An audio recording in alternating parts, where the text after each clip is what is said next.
Tercer hábito. Establezca primero lo primero. Principios de administración personal.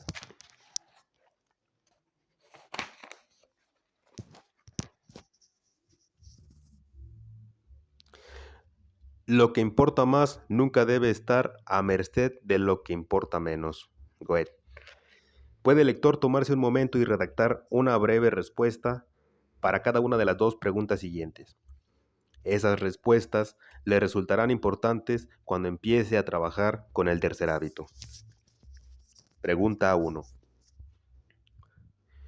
¿Qué puede hacer usted que no esté haciendo ahora y que, si lo hiciera regularmente, representaría una tremenda diferencia positiva en su vida personal? Pregunta 2. ¿Qué produciría resultados similares en su vida profesional o en su empresa? Volveremos a estas respuestas más adelante, pero comencemos por situar el tercer hábito en perspectiva. El tercer hábito es el fruto personal, la realización práctica del primero y el segundo. El primer hábito dice, tú eres el creador, tú estás a cargo de todo. Se basa en los 4 privilegios humanos de la imaginación, la conciencia moral, la voluntad independiente y, en particular, la autoconciencia. Nos permite decir, este es un programa deficiente que yo recibí en mi infancia procedente de mi espejo social. No me gusta ese guión inefectivo, puedo cambiar. El segundo hábito es la creación primera o mental. Se basa en la imaginación, la capacidad para visualizar, para ver lo potencial, para crear con nuestras mentes lo que en el presente no podemos ver con nuestros ojos, y en la conciencia moral, que es la capacidad para detectar nuestra propia singularidad y las directrices personales, morales y éticas, que nos permiten llevarla felizmente a cabo. Supone el contacto profundo con nuestros paradigmas y valores básicos y la visión de aquello en lo que podemos convertirnos. El tercer hábito es la segunda creación, la creación física. Es la realización, la actualización, la aparición natural del primero y el segundo hábito. Es el ejercicio de la voluntad independiente que pasa a ser centrado en principios. Es la puesta en práctica incesante, momento a momento. El primero y segundo hábitos son absolutamente esenciales y prerequisitos del tercero. Uno no puede pasar a centrarse en principios sin tomar primero conciencia de su propia naturaleza proactiva y desarrollarla. No se puede pasar a los principios sin tomar primero conciencia de los propios paradigmas y sin comprender cómo hay que cambiarlos y alinearlos con los principios. No se puede pasar a los principios sin una visión de la contribución singular que a uno le corresponde realizar y sin ponerla en el centro de todo. Pero con esos cimientos se puede pasar ya a los principios de modo incesante, momento a momento, viviendo el tercer hábito, practicando una autoadministración efectiva. Recuerde que la administración es claramente distinta del liderazgo. El liderazgo es primordialmente una actividad que absorbe su energía del cerebro derecho, tiene mucho de arte y se basa en una filosofía. Cuando se afrontan problemas de liderazgo, tiene que plantearse los interrogantes últimos de la vida. Pero una vez abordados esos problemas, después de haberlos resuelto, tiene que administrarse con efectividad para crear una vida congruente con sus respuestas. Si uno no está en la selva correcta, la capacidad para administrarse bien no supondrá una gran diferencia, pero si uno está en la selva correcta, la diferencia será radical. De hecho, la capacidad para administrar bien determina la calidad e incluso la existencia de la segunda creación. La administración es la fragmentación, el análisis, la secuencia, la aplicación específica, el aspecto cerebral izquierdo ligado al tiempo del autogobierno efectivo. Mi propia máxima de efectividad personal es la siguiente: administra desde la izquierda, lidera desde la derecha.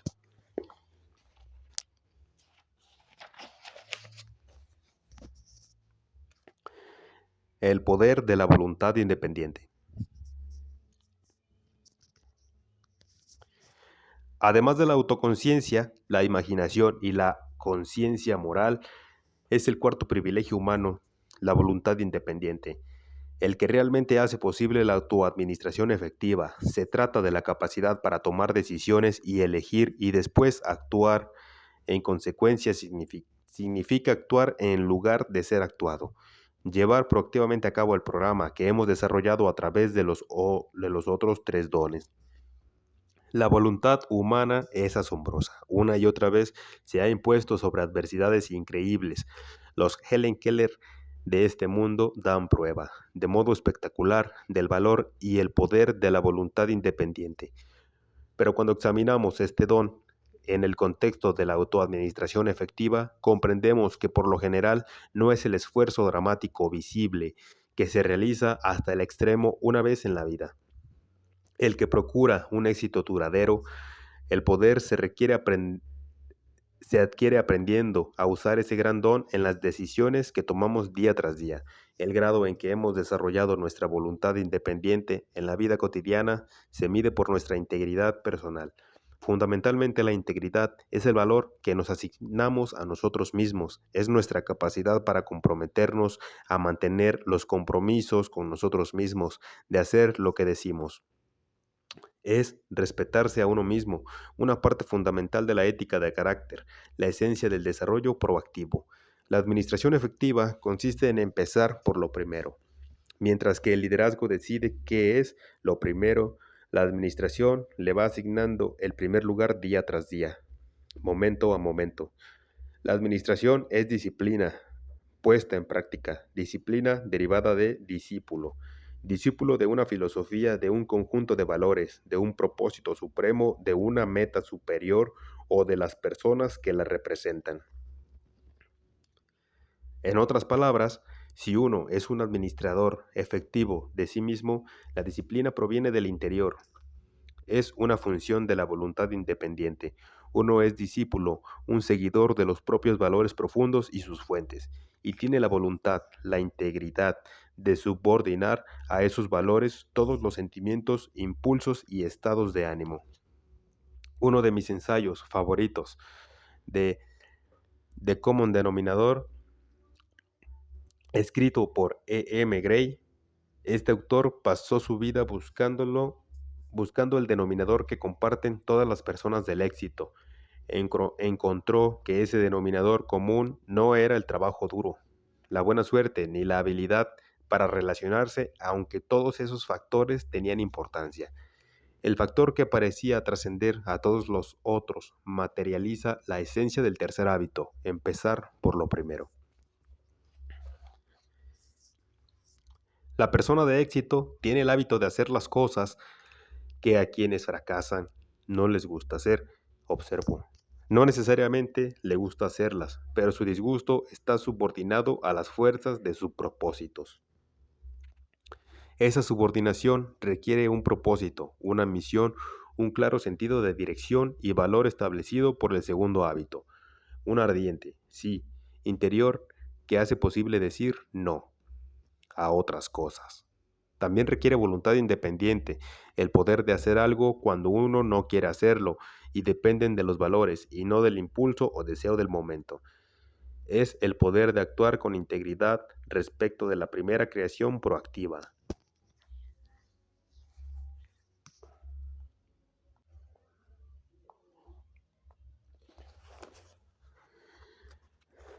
Cuatro generaciones de la administración del tiempo. En el tercer hábito abordamos muchas de las cuestiones concernientes al campo de la administración de la vida y del tiempo. Como estudioso, desde hace mucho tiempo en este campo fascinante, estoy personalmente convencido de que la esencia del mejor pensamiento del área de la administración del tiempo puede captarse en una única frase: organizar y ejecutar según prioridades. Esa base representa la evolución de tres generaciones de la teoría de la administración del tiempo y el mejor modo de proceder en consonancia con ella constituye el centro de la amplia variedad de enfoques y materiales. La administración personal ha evolucionado siguiendo una pauta similar a las de muchas áreas de esfuerzo humano.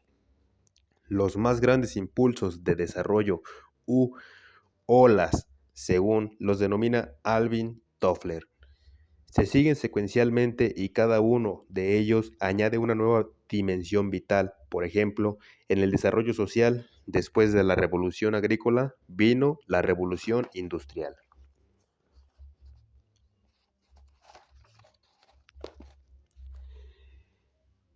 seguida a su turno por la revolución informática. Ahora, una de las olas sucesivas creó una ola de progreso social y personal de modo análogo. En el área de la administración del tiempo, cada generación toma como base la anterior y nos acerca a un mayor control de nuestra vida. La primera ola o generación podría caracterizarse por las notas y listas de tarea que tendían a proporcionar cierto reconocimiento y totalidad a los múltiples requerimientos planteados a nuestro tiempo y nuestra energía. La segunda generación podría caracterizarse por agendas. Esta ola refleja el intento de mirar hacia adelante, programar los acontecimientos y o actividades del futuro. La tercera generación refleja el campo actual de la administración del tiempo. Suma a las generaciones precedentes la idea esencial de priorizar, de clarificar valores, de comparar la importancia relativa de las actividades sobre la base de su relación con esos valores. Además, se centra en el establecimiento de metas, objetivos a largo, mediano o corto plazo hacia los cuales se orientan el tiempo y la energía en armonía con los valores. También incluye el concepto de la planificación diaria, del plan específico para alcanzar las metas y actividades a las que se atribuye mayor valía. Si bien la tercera generación ha realizado una contribución notable, ahora se ha empezado a comprender que la programación y el control eficientes del tiempo a menudo resultan contraproducentes. Centrarse en la eficiencia crea expectativas que no recuerdan con las oportunidades de desarrollar relaciones ricas, satisfacer necesidades humanas y disfrutar de momentos espontáneos día tras día. Muchas personas se sienten asfixiadas por los programas y los planificadores que las conducen a una situación excesivamente estipulada y restringida y tiran al niño junto con el agua de lavado. Volviendo a las técnicas de la primera o la segunda generación para preservar las relaciones, la espontaneidad y la calidad de vida, pero está emergiendo una cuarta generación de tipo diferente. Esta reconoce que administración del tiempo es en realidad una denominación poco feliz. El desafío no consiste en administrar el tiempo, sino en administrarnos a nosotros mismos. La satisfacción depende tanto de la expectativa como de la realización, y la expectativa y la satisfacción reside en nuestro círculo de influencia. En lugar de centrarse en las cosas y el tiempo, las expectativas de la cuarta generación se centran en preservar y realzar las relaciones y en el alcanzar resultados. En síntesis, en mantener el equilibrio PCP. Cuadrante 2. El foco esencial de la cuarta generación de la administración puede captarse en la matriz de administración del tiempo esquematizada a continuación. Básicamente dedicamos nuestro tiempo a uno de los 4 bloques de actividad siguiente. Como puede verse, los dos factores que definen una actividad son urgente e importante. Urgente significa que se necesita una atención inmediata, ahora. Las cosas urgentes actúan sobre nosotros. El timbre del teléfono es urgente. La mayoría de las personas no soportan ni siquiera el pensamiento de dejar que suene. Uno puede pasar horas preparando materiales, vestirse y trasladarse a la oficina de alguien para examinar una cuestión determinada, pero si mientras estamos allí suena el teléfono, tendrá preferencia sobre nuestra visita personal. Cuando es uno quien llama, por lo general no nos contestan. Voy a colgar y le llamo en 15 minutos.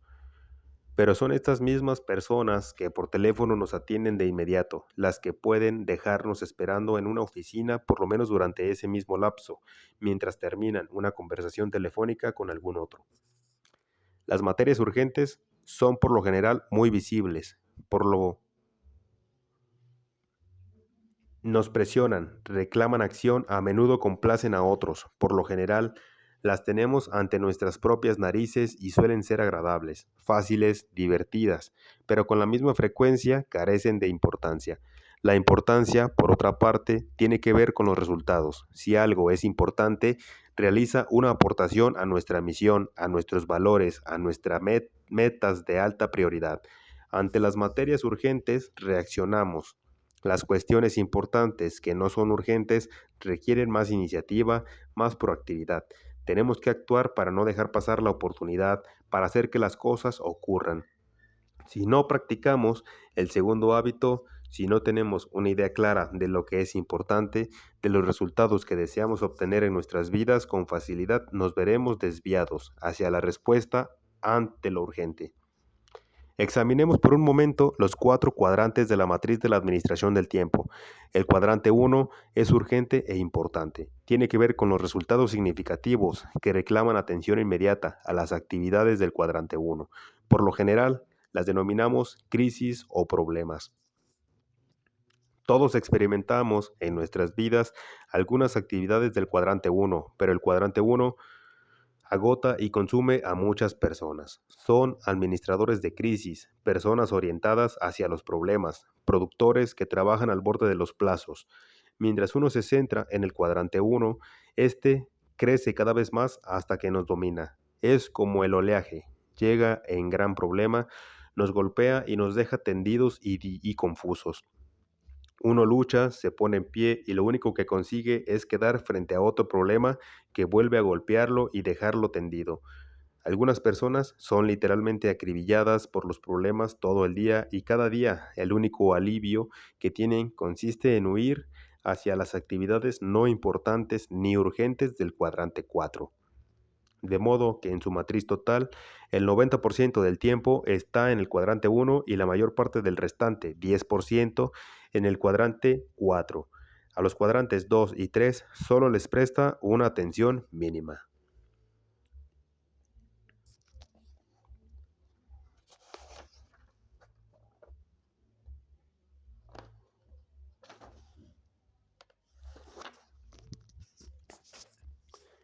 La preparación, todas esas cosas que sabemos que hay que hacer, pero que solemos eludir porque no son urgentes. Para parafrasear a Peter Drucker, las personas efectivas no se orientan hacia los problemas, sino hacia las oportunidades. Alimentan las oportunidades y dejan morir de inanición a los problemas. Piensan preventivamente, tienen auténticas crisis y emergencias del cuadrante 1 que requieren su atención inmediata, pero su número es comparativamente pequeño. Mantienen P y CP en equilibrio. Al centrarse en las actividades importantes, pero no urgentes, el cuadrante 2, que tienen alto poder para generar capacidad, teniendo en mente la matriz de la administración del tiempo, no tómese un momento y considere de qué modo ha respondido a las preguntas del principio de este capítulo. ¿En qué cuadrante encajan? ¿Son importantes? ¿Son urgentes? Mi conjetura es que probablemente encajen en el cuadrante 2. Son obviamente importantes, profundamente importantes, pero no urgentes. Y porque no son urgentes, usted no se dedica a ellas. Examine de nuevo la naturaleza de esas preguntas. ¿Qué puede hacer usted en su vida personal y profesional que, de hacerlo regularmente, representaría una tremenda diferencia positiva en su vida? Las actividades del cuadrante 2 tienen ese tipo de efecto. Nuestra efectividad avanza a pasos agigantados cuando las realizamos. Le hice una pregunta similar a un grupo de gerentes de un centro comercial. Si tuviéramos que hacer una cosa en su trabajo profesional que ustedes saben que tendría efectos enormemente positivos en los resultados, ¿cuál sería? La respuesta unánime fue establecer relaciones personales útiles con los arrendatarios, los propietarios de los negocios del centro comercial, lo cual es una actividad del cuadrante 2. Hicimos un análisis del tiempo que estaban destinado a esa actividad. Menos del 5% tenían buenas razones, problemas uno detrás de otro. Debían presentar informes, asistir a reuniones, responder correspondencia, realizar llamadas telefónicas, interrupciones constantes. El cuadrante 1 los consumía. Estaban dedicando muy poco tiempo a los gerentes de los negocios y ese tiempo estaba lleno de energía negativa. En realidad, solo los visitaban para cumplir con los contratos, cobrar el alquiler, discutir la publicidad u otras prácticas que podrían no armonizar con las directivas del centro o algo semejante.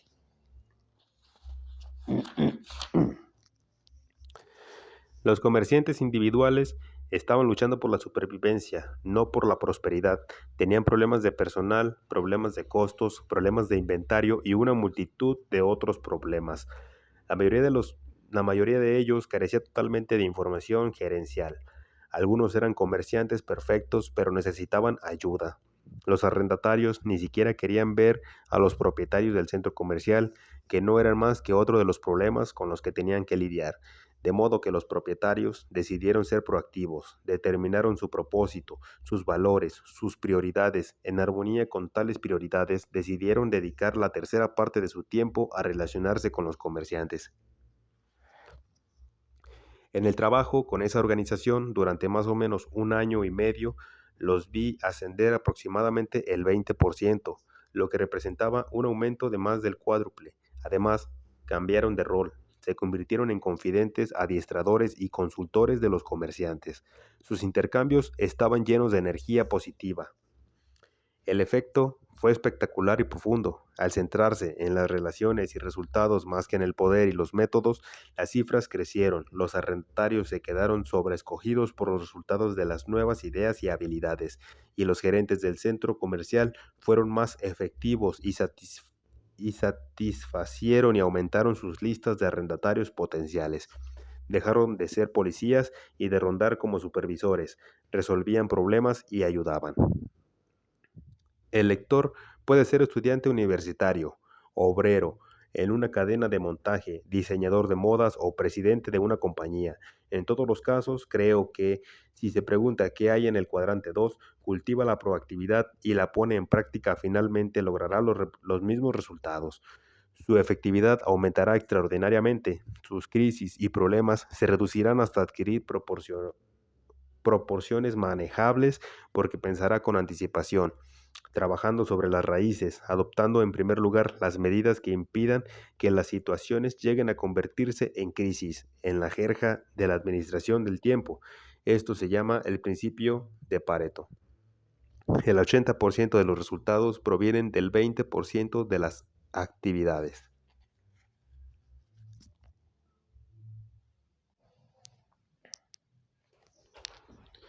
Lo que supone decir no.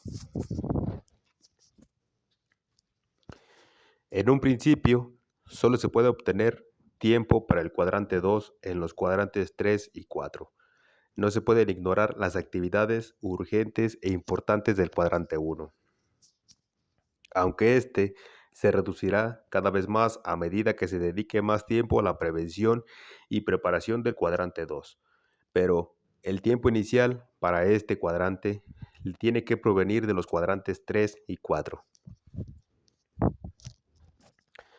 Para trabajar con el cuadrante 2 hay que ser proactivo, porque los cuadrantes 1 y 3 trabajan sobre 1.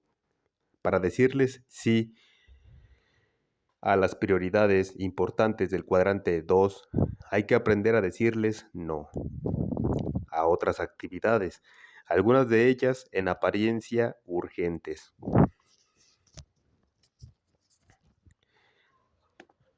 Hace algún tiempo, mi esposa fue invitada a asumir la presidencia de una comisión dedicada a una tarea comunitaria. Estaba trabajando en cosas verdaderamente importantes y en realidad no deseaba ponerse al frente de esa comisión, pero se sintió presionada y finalmente aceptó la responsabilidad.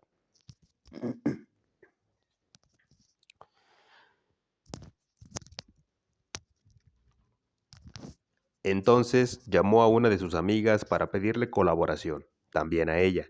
La amiga la escuchó durante un lapso prolongado y después le dijo: Sandra, parece un proyecto maravilloso, algo que realmente vale la pena emprender. Aprecio mucho que me invites a participar, me siento halagada. Por distintas razones no deseo participar, pero quiero que sepas cuánto aprecio tu invitación. Sandra esperaba cualquier cosa menos un atento no. Se volvió hacia mí, suspirando. Preferiría haber contestado del mismo modo. No quiero decir que no se debe participar en proyectos significativos de servicio. Estas son importantes, pero es preciso decidir cuáles son las prioridades más altas y tener el valor de decir no a otras cosas con buena educación, sonriendo y sin dar excusas. Y para hacerlo hay que tener un sí más grande ardiendo adentro. A menudo lo bueno es enemigo de lo mejor. Tengamos presente que uno siempre le está diciendo no a algo. Si no le dice a lo aparente y urgente, probablemente se lo esté diciendo a cosas más fundamentales y altamente importantes. Incluso cuando lo urgente es bueno, lo bueno, si lo permitimos, puede estar apartándonos de lo que para nosotros es lo mejor, de nuestra contribución singular.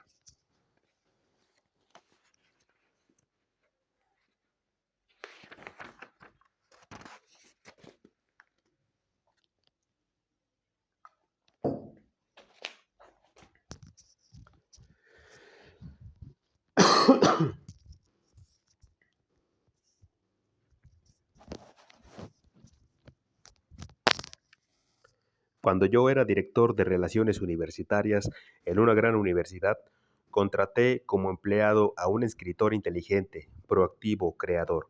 Cierta vez, después de unos meses, fui a su oficina y le pedí que trabajara con algunas cuestiones urgentes que estaban presionándome. Él me dijo: Stephen, haré lo que quieras que haga, pero permíteme hacerte conocer mi situación. Me llevó hacia su tablero donde había anotado más de docenas de proyectos con los que estaba trabajando, junto con criterios de ejecución y fechas tope que antes había discutido a fondo. Era una persona muy disciplinada. Esa era la razón principal por la cual había recurrido a él. Si quieres que te haga algo, encárgaselo a una persona ocupada. El hombre continuó: Stephen, para hacer bien las tareas que quieres que se hagan necesitaré varios días. ¿Cuál de esos proyectos preferirías que demore o cancele para satisfacer tu demanda? No quise asumir esa responsabilidad, no quise meter un palo en la rueda de una de las personas más productivas del equipo, solo porque en aquella época yo me encontrara administrando por crisis las tareas que yo quería que hicieran urgentes, pero no importantes, de modo que encontré otro administrador y le encargué el trabajo a él. Cotidianamente decimos sí o no a ciertas cosas, por lo general, muchas veces al día. Un centro de principios correctos y un objetivo en nuestra visión personal nos otorga sabiduría para emitir juicios con efectividad en esos casos. Al trabajar con diferentes grupos, les digo que la esencia de la administración efectiva del tiempo y la vida consiste en otorgar y ejecutar prioridades equilibradas. Después formuló esta pregunta: en el caso de que les falle una de esas tres áreas, ¿cuál sería? 1. La ineptitud para establecer prioridades. 2. La incapacidad o falta de deseo de organizar esas prioridades. O 3. La falta de disciplina para la ejecución, para atenerse a las prioridades y la organización. La mayor parte de las personas dicen que lo que principalmente les falta es disciplina. Pensándolo con más profundidad, creo que ese no es el caso. El problema básico consiste en que las prioridades no han arraigado en sus corazones y sus mentes, no han internalizado verbalmente el segundo hábito. Muchas personas reconocen el valor que tienen en sus vidas las actividades del cuadrante 2, ya las identifiquen como tales o no, e intentar dar prioridad a esas actividades e integrarlas en sus vidas recurriéndolo solo a la autodisciplina, pero sin un centro de principios y un enunciado de la misión personal, carecen de los cimientos necesarios para sostener sus esfuerzos. Están trabajando sobre las hojas, sobre las actitudes y las conductas de las disciplinas, sin siquiera pensar en examinar las raíces, los paradigmas básicos de los que influyen sus actitudes y conductas naturales.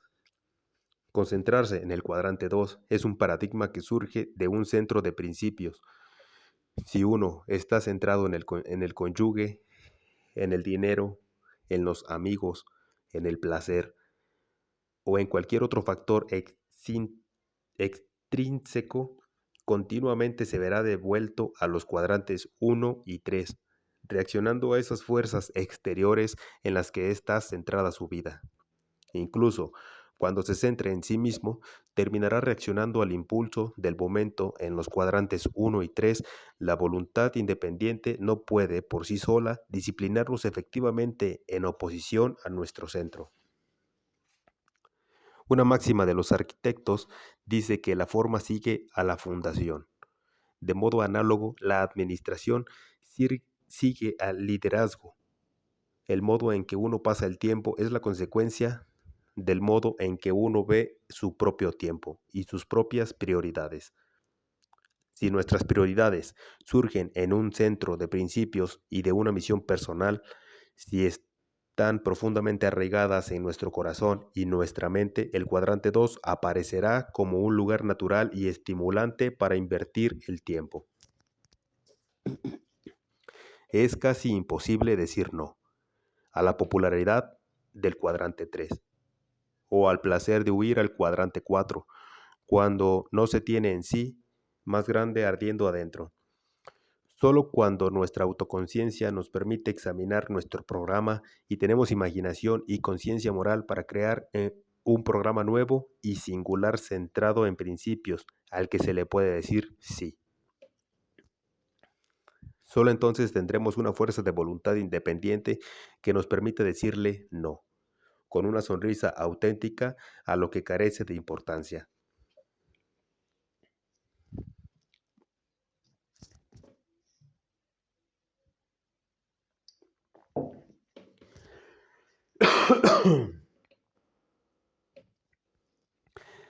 Ingresando en el cuadrante 2.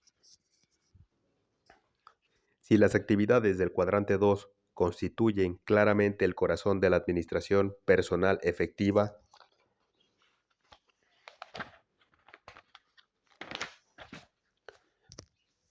lo primero que debemos poner entonces, cómo organizamos y ejecutamos en función de ello, la primera generación de la administración del tiempo ni siquiera la reconoce el concepto de prioridad. Nos presentan notas y listas de tareas que podemos ir tachando, con lo cual experimentamos una sensación temporal de éxito. Pero los ítems de estas listas no tienen asignadas prioridades. Además, no existe ninguna correlación entre la lista y nuestros valores y propósitos finales de la vida. Simplemente respondemos a lo que llega a nuestra conciencia y aparentemente es necesario que se haga. Muchas personas administran con este paradigma de primera generación.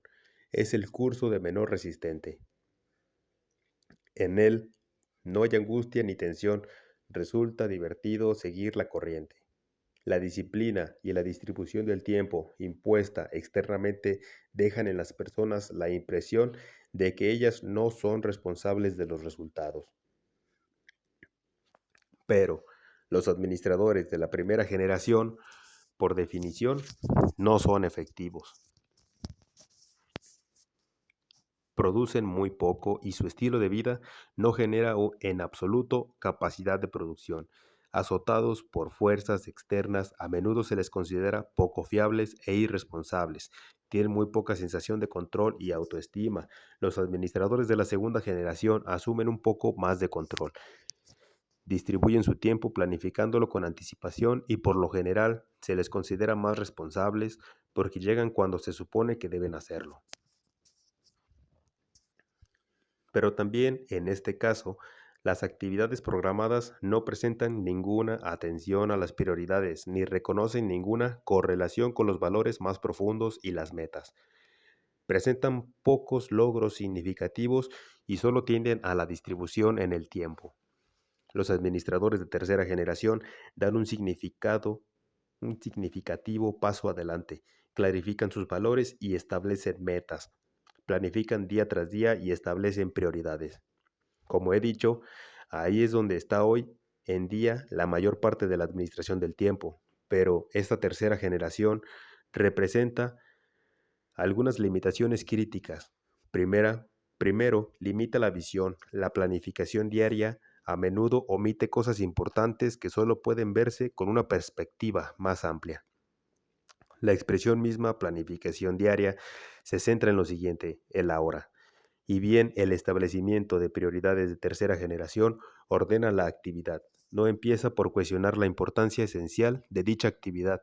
No sitúa la actividad en el contexto de los principios, la misión personal, los roles y las metas. La planificación diaria de tercera generación, conducida por los valores, da prioridad básicamente a los problemas y las crisis del día de los cuadrantes 1 y 3. Además, la tercera generación no toma ninguna medida para la administración de los diversos roles de modo equilibrado. Le falta realismo, crea la tendencia a planificar el día en exceso, de lo que se deriva la frustración y el deseo ocasional de tirar el plan a la basura y escapar al cuadrante 4. Y su eficiencia, el centrarse en la administración del tiempo, tiende a crear tensión en las relaciones más que a establecerlas. Si bien las tres generaciones han contribuido con algún tipo de herramienta de administración, ninguna ha producido una herramienta que permita vivir centrándose en principios con estilos del cuadrante 2. Los anotadores de la primera generación y las listas de tareas solo nos proporcionan un lugar para dejar asentadas las cosas que llevan a nuestra conciencia, con el objeto de no olvidarlas. Las agendas de la segunda generación solo proporcionan un lugar para agendar de la segunda generación, solo proporcionan un lugar para registrar nuestros compromisos futuros de modo que podamos estar donde acordamos y en el momento apropiado. Incluso la tercera generación, con su amplia gama de planificadores y materiales, se centra primordialmente en ayudar a dar prioridad y planificar las actividades de los cuadrantes 1 y 3. Aunque muchos adiestradores y consultores reconocen el valor de las actividades del cuadrante 2, las herramientas reales de planteamiento de la tercera generación no facilitan su organización y ejecución. Como cada generación se construye sobre las de las que la han precedido, los puntos fuertes y algunas de las herramientas de cada una de las primeras tres generaciones proporcionan material elemental para la cuarta, pero existe la necesidad adicional de una nueva dimensión del paradigma y la ejecución que nos permitirá introducirnos en el cuadrante 2, pasar a centrarnos en principios y arreglárnoslas para hacer lo que es verdaderamente más importante.